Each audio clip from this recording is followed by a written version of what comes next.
फक्त उपवासासाठीच नाही, तर कधी पण तुम्ही आवडीने खाताल असा हा रताळ्याचा शिरा ह्याआधी तुम्ही कधीही बनवला नसेल. आज ह्या पद्धतीने तुम्ही ही रेसिपी नक्की ट्राय करा. फक्त 10 मिनिटांमध्ये बनून तयार होणारा हे एक पौष्टिक रेसिपी आहे. त्यासाठी 300 ग्राम रताळी छानपैकी वाफवून घ्यायची. त्यानंतर सर्व रताळी आपण त्याचे साल काढून स्मॅश करून घ्यायचे. रताळे वाफवण्याच्या आधी ते व्यवस्थित स्वच्छ धुवून घ्यायचे, कारण रताळ्याला भरपूर प्रमाणामध्ये माती असते. माती निघत नसेल तर अशा वेळेस रताळे एक 5 मिनिटासाठी पाण्यामध्ये सोक करत ठेवायचे. नंतर हाताने चोळून रताळी स्वच्छ धुवून घ्यायची. एका पॅनमध्ये एक मोठा चमचा साजूक तूप ॲड करायचं आणि त्यामध्येच आपण थोडेसे ड्रायफ्रूट्स आपल्या आवडीनुसार बदाम, काजू, पिस्ता त्याचे जरा मोठे मोठेच असे काप करून ते त्या तुपामध्ये परतून घ्यायचं. शिरा किंवा हलवा त्यामध्ये असे तुपामध्ये भाजून घेतलेले ड्रायफ्रूट्स खाताना खूप छान लागतात. त्याचा एक वेगळाच असा क्रंच असतो. थोडेसे ड्रायफ्रूट्स परतून घेतल्यानंतर आपण स्मॅश केलेली रताळी त्यामध्ये ॲड करायची आणि रताळेसुद्धा ह्या ड्रायफ्रूटसोबत तुपामध्ये परत एक 5 मिनिटासाठी परतून घ्यायचे.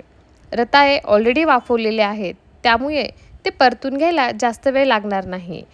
साजूक तुपामध्ये रताळी व्यवस्थित परतून घेतल्यामुळे ह्या ठिकाणी खूप छान असा रताळ्याला सुगंध येतो.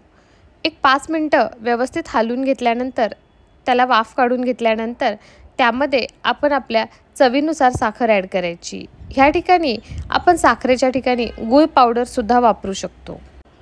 रताळी स्मॅश केल्यानंतर एका वाटीच्या साहाय्याने मी ऑलरेडी मोजून घेतली होती, तर ती कंप्लीट 2 वाटी होती. त्या प्रमाणामध्ये ह्या ठिकाणी 1 वाटी साखर वापरली होती.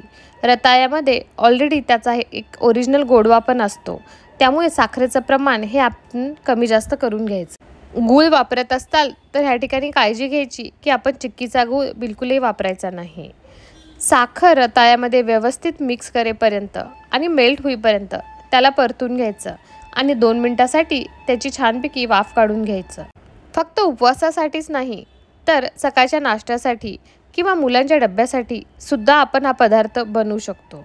साखर संपूर्ण व्यवस्थित मेल्ट झाल्यानंतर आपण त्यामध्ये 1 ते 1.5 वाटी दूध ॲड करायचं. ह्या ठिकाणी दुधासोबत मी थोडीशी सायसुद्धा ॲड केली होती आणि हे सर्व परत एकदा व्यवस्थित मिक्स करून घ्यायचं.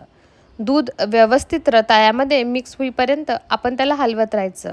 रताळे आणि दूध एकजीव होईपर्यंत 5 मिनिटांमध्ये रताळे छानपैकी शिजून निघतात, कारण रताळे ऑलरेडी आपण वाफवून घेतलेली आहेत.